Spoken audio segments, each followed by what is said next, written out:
तो दोस्तों आ चुकी है एक और वीडियो के साथ वापिस। और इस वाली वीडियो में हम क्लास ऑफ एलाइट सीजन 3 को एक्सप्लेन करेंगे। और अगर आपने इसके पहले और दूसरे सीजन को नहीं देखा है तो आप उसे यूट्यूब से देख सकते हो, क्योंकि उस पर ऑलरेडी बहुत ही ज्यादा वीडियोस बन चुकी हैं। तो अब चलते हैं इसके सीजन 3 की तरफ, क्योंकि सीजन 3 बहुत ही ज्यादा अमेजिंग है। तो इस एपिसोड को लास्ट तक जरूर देखना। तो यहाँ हम एपिसोड की शुरुआत में देखते हैं स्कूल के बच्चों को माउंटेन पर ले जाया जा रहा होता है, और यहाँ पर ईके और सूडो हर स्प्रिंग को लेकर बहुत ही ज्यादा एक्साइटेड हो रहे होते हैं। तब सूजू सूडो को शांत रहने के लिए कहती है, और हम देखते हैं सूडो एक वफादार कुत्ते की तरह उसकी बात मान जाता है। तब शिकायकी कहती है, हमारे सीनियर्स हमारे साथ है, जिस वजह से मैं थोड़ी सी नर्वस हूँ। तब कारेसावा कहती है, सही कहा, और ये इसलिए भी है क्योंकि हम उनसे बहुत ही कम मिलते हैं। तब क्लास की टीचर अनाउंसमेंट करती है कि आपके एक्साइटमेंट को इंटरप्ट करने के लिए माफी चाहती हूँ, पर जरा चुप रहिए और सारे क्लास जी के स्टूडेंट ध्यान से सुनिए। तब यहाँ ई के टीचर को देखकर क्रीपी स्माइल देता है।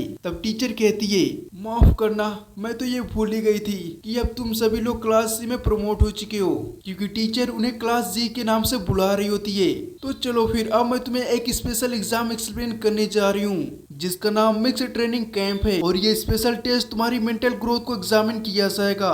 तुम यहाँ उन स्टूडेंट के साथ ग्रुप फॉर्म करोगे जिसे तुम बहुत ही कम मिलते हो, और उनके साथ ही रहोगे।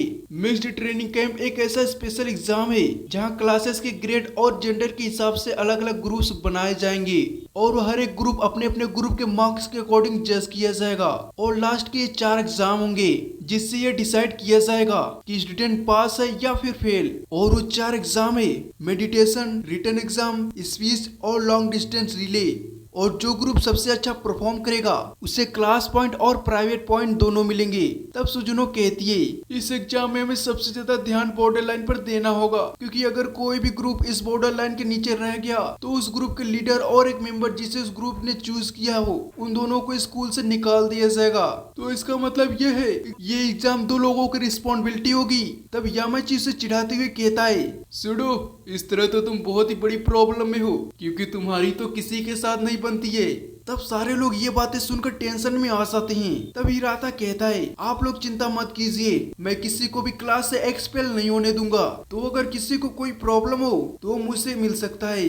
तब हसाबी कहती है, आखिरकार हम लोग ये कैसे करेंगे, क्योंकि बॉयज और गर्ल्स तो सिर्फ डिनर के टाइम ही मिल सकते हैं, और हमारे फॉर्म भी एग्जाम के दौरान कलेक्ट कर लिए जाएंगे। तो इसलिए मैंने सोचा है कि इस क्लास की एक गर्ल रिप्रेजेंटेटिव भी होनी चाहिए। तो इसके लिए मैं सुजुनो को चुनता हूँ, और मुझे नहीं लगता कि मैं इस काम के लिए सही रहूंगी। तो इसलिए मैं कुसीदा को अपने साथ काम करने के लिए बुलाना चाहती हूँ, क्योंकि पूरी क्लास उस पर भरोसा करती है, और कुसीदा भी इस बात के लिए मान जाती है। और यहाँ वो सभी लोग टेस्ट वाली जगह पर पहुंच जाते हैं, और उस जगह को देखकर बहुत ही ज्यादा खुश हो रहे होते हैं। तब यह एनाकोजी सोचता है, क्लास ए को देखकर लग रहा है कि जैसे कि इन्होंने कुछ सोचा हुआ है। और तब वो कारेजावा को मैसेज करता है, और कारेजावा उसकी बात मानने का इशारा करती है। इस एग्जाम में मैं अकेला ही इस पूरी क्लास को नहीं बचा सकता, तो इसलिए मुझे उस पर फोकस करना चाहिए जिसे मैं बचाना चाहता हूँ। तब क्लास ए का टीचर मासी अनाउंसमेंट करता है कि अब थोड़ी देर बाद सभी लोग आपके लगेज के साथ फैसिलिटी में जाएंगे, और तब वहाँ हम सभी टीचर्स आप सभी बॉयज और गर्ल्स के ग्रुप में डिवाइड कर देंगे। और उसके बाद की ग्रुपिंग सारी आप पे डिपेंड करती है कि आप किन स्टूडेंट के साथ ग्रुप बनाना चाहते हो, और स्कूल इसमें कोई इन्वॉल्वमेंट नहीं करेगा। आप डिस्कशन के थ्रू अपने ग्रुप का लीडर भी डिसाइड कर सकते हो, और अगर आप ऐसा नहीं कर पाए तो आपको उसी टाइम डिस्क्वालीफाई कर दिया जाएगा। तब यहाँ रूइन की क्लास के बच्चे रूइन के साथ ग्रुप बनाने में डर रहे होते हैं। तब एनाकोजी सोचता है, उस लड़ाई के बाद रूइन ने अपनी पोजीशन से रिजाइन कर दिया, और अब क्लास सी डाउनग्रेड होकर क्लास जी में कन्वर्ट हो चुका है। और अभी भी सभी लोग इसके साथ ऐसे बिहेव करते हैं जैसे सभी को इससे दूर रहना चाहिए। और तब टीचर सभी को अपना अपना सामान उठाकर ऊपर चलने के लिए कहता है। तब यह न्यू स्टूडेंट काउंसिल प्रेसिडेंट मियाबी पुराने स्टूडेंट काउंसिल प्रेसिडेंट मानाबू को एक मैच के लिए चैलेंज करता है कि वो ग्रेजुएट होने से पहले मनाबू को हरा भी सकता है या नहीं। आखिरकार तुम इस मैच में करना क्या चाहते हो, कि किस ग्रुप के एवरेज स्कोर ज्यादा है, और इसमें हराने वाले ग्रुप को कोई पेनल्टी नहीं होगी। ये मैच तो सिर्फ हमारे प्राइवेट के बीच में है। ठीक है, मुझे ये चैलेंज मंजूर है, पर इसमें हम दूसरे स्टूडेंट को बीच में बिल्कुल नहीं लाएंगे।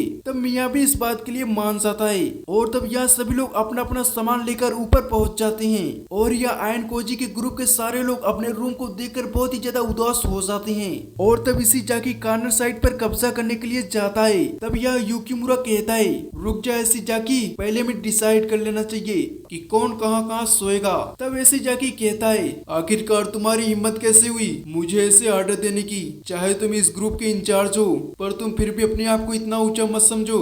और तभी इसी जाकी का ध्यान आयन कोजी पर जाता है और उसे उसके साथ अपनी लड़ाई याद आ जाती है, जिसके बाद वो शांत हो जाता है। क्या इन सभी चीजों को इग्नोर करते हुए सेंटर वाली जगह पर कब्जा कर लेता है और फिर कहता है मुझे इस डिस्कशन से कोई फर्क नहीं पड़ता, ये मेरे लिए सबसे बेस्ट पोजीशन है, तो इसलिए तुम सभी लोग अपनी अपनी जगह देख लो। तब हम देखते हैं कि कोई भी उसे कुछ भी नहीं कहता। तब हासमोटो कहता है लगता है इन सभी के साथ रहना थोड़ा मुश्किल होने वाला है। और यही तुम मुझे इस तरह क्यों देख रहे हो? चाहे हम दोनों क्लास ऐसे हैं पर फिर भी मुझे तुम पर बिल्कुल भी ट्रस्ट नहीं है। तो ओह तो ऐसी बात है, पर इस टाइम तो हम लोग एक ही ग्रुप में हैं, मतलब कि हम लोग दोस्त हैं। तब एनको जी सोचता है हमारा ग्रुप बाकी ग्रुप से थोड़ा अलग है क्योंकि हमारे ग्रुप में बहुत ही अलग अलग तरह की कमीने भरे हुए हैं। इस तरह तो इस ग्रुप का एग्जिस्ट होना बहुत ही ज्यादा मुश्किल है।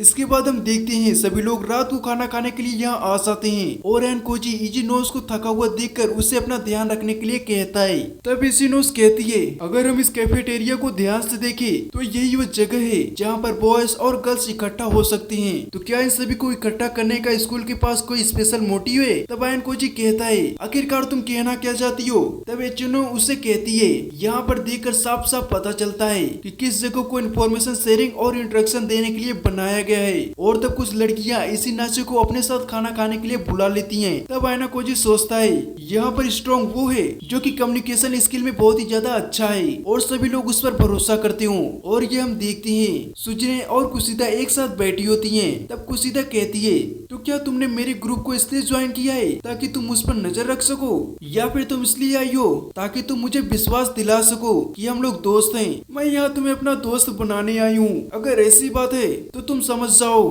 कि तुम ऐसा कभी नहीं कर पाओगी क्योंकि ये पॉसिबल ही नहीं है। मैं किसी को भी तुम्हारे पास्ट के बारे में नहीं बताऊंगी क्योंकि इससे मेरा कभी कोई फायदा नहीं होगा। तुम शायद सही कह रही हो, पर अगर मैं आउट ऑफ कंट्रोल होके इस क्लास को अपने मिडिल स्कूल की तरह तबाह कर दूं तो इससे तो तुम्हें क्लास तक पहुंचने में काफी दिक्कत होगी ना। तो इसलिए इस टाइम मैं मजबूर हूँ क्योंकि अगर कोई मेरी गर्दन पर नाइफ रखकर मुझे अपने साथ काम करने के लिए कहे तो क्या तुम्हें लगता है कि मैं उसकी बात मानूंगी? तुम काफी स्मार्ट स्टूडेंट हो, तो अगर तुम मेरा साथ दोगी तो हम क्लास की बहुत ही मदद कर सकते हैं और वो सारे लोग तुम्हारी इस बात के लिए प्रशंसा भी करेंगे। क्या तुम्हें समझ में नहीं आ रहा कि जिस तरह तुम एक्ट करती हो कि तुम्हें सब कुछ पता है, वो चीजें मुझे बिल्कुल भी पसंद नहीं है, इसलिए मैं अभी के लिए चुप हो रही हूँ। तो इसलिए जब तक हम में से कोई एक स्कूल नहीं चला जाता हम लोग इसके बारे में बिल्कुल भी बात नहीं करेंगे। और वहाँ से चली जाती है।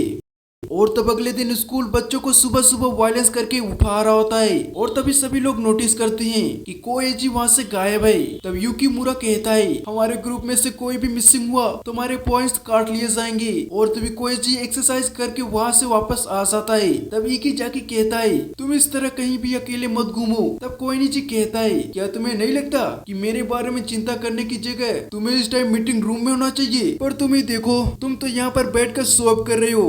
तब इसी जाकी को ये सुनकर गुस्सा आ जाता है और युकीमुरा इकी जाकी को लड़ने से रोकने लगता है। तब हासमोटो सबको रोकते हुए कहता है सभी लोग शांत हो जाओ इससे पहले कि यहाँ पर कुछ टूट जाए, और अगर तुम्हारे मुंह पे चोटें लगी हो तो तुम इसका जवाब कैसे दोगे? और युकीमुरा हमारे पास ज्यादा टाइम नहीं है तो इसलिए हमें जल्दी से जाकर ब्रेकफास्ट करना चाहिए। तो अगर तुम में से कोई अभी भी शांत नहीं होना चाहता तो फिर वो तुम पर ही डिपेंड करता है कि तुम क्या करना चाहते हो। तब सभी लोग उसकी बात मान जाते हैं। तब आयनाकोजी सोचता है साकेनागी का साथी तो सच में बहुत ही अच्छा लीडर है। तब आयनाकोजी हमें बताता है कि इस ट्रेनिंग कैंप में जिस तरह की फैसिलिटी में हम रह रहे हैं उसे हमें अंदर और बाहर दोनों से साफ रखना होगा और उसके साथ साथ उसके आसपास के एरिया को भी साफ रखना होगा। और उसके बाद हमें स्पिरिचुअल ट्रेनिंग के लिए जन मेडिटेशन कराया जाएगा जहाँ हमारे पोस्चर और मैनर्स को सीक्रेटली चेक किया जाएगा, और अगर हमें कोई भी गलती करेंगे तो हम सभी को उसके साथ ही सजा मिलेगी। तब यहाँ लड़कियां रन कर रही होती हैं। तब इचिनो से देखती है कि हियोरी और मियू पीछे रह चुकी हैं। तब रनिंग खत्म होने के बाद हियोरी मियू से कहती है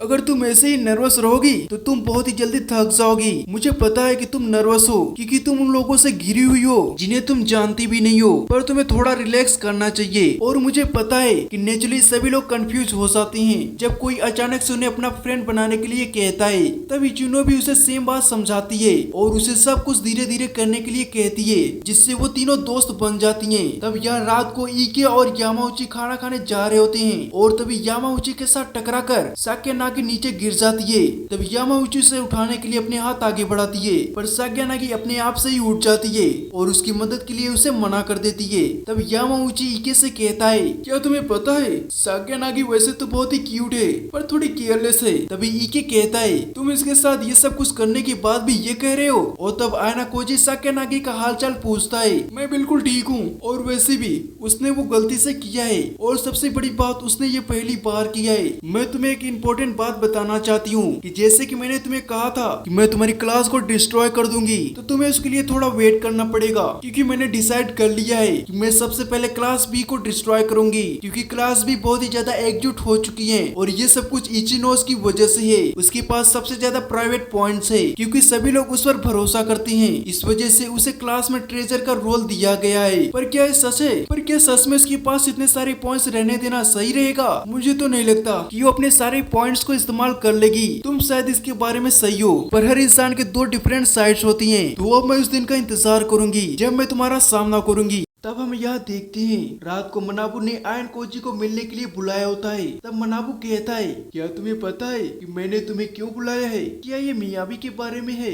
तुमने सही कहा, उसने पहले ही सेकंड ईयर को अपने काबू में कर लिया है। तो अब तुम मुझसे क्या चाहते हो?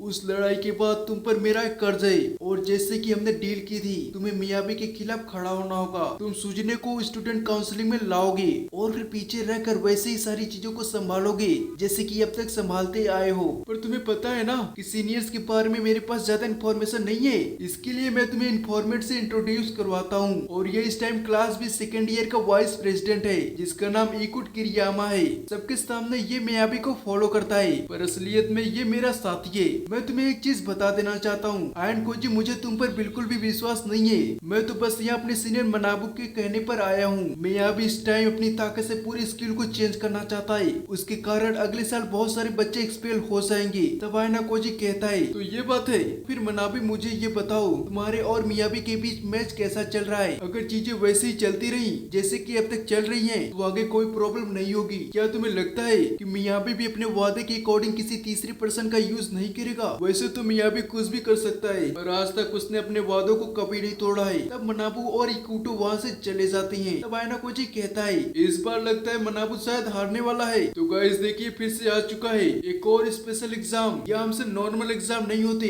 और स्कूल पता नहीं एग्जाम के नाम पर क्या क्या करवा रहा है। इन्हें देखकर तो मुझे इन पर दया आने लगी है। फिलहाल मिलते हैं इसके अगले एपिसोड में, लेकिन उसके लिए आप इस वीडियो को लाइक करके चैनल को सब्सक्राइब जरूर कर लें।